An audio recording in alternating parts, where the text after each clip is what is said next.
Mister Sengupta, বলছি আমার আদি ছাড়া পাবে তো? আপনি ভাবনা চিন্তার নাম নিশ্চিন্তে থাকুন, আমি আছি তো দেখি। আচ্ছা।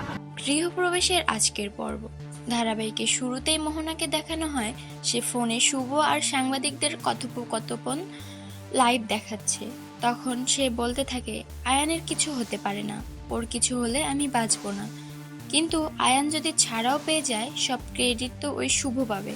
এসব হয়েছে ওই শম্পার পাকনামির জন্য।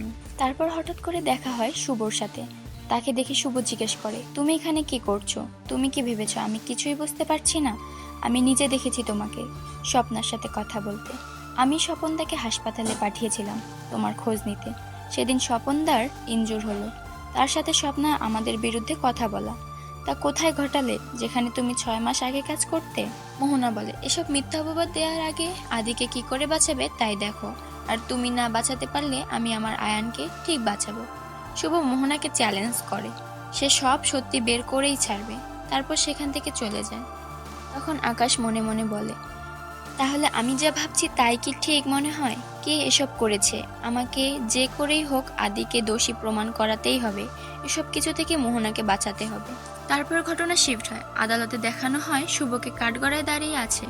বিপক্ষ দলের উকিল সাক্ষী হিসেবে হাসপাতালের নার্সকে ডাকলে তাকে জিজ্ঞাসাবাদ করা হয়।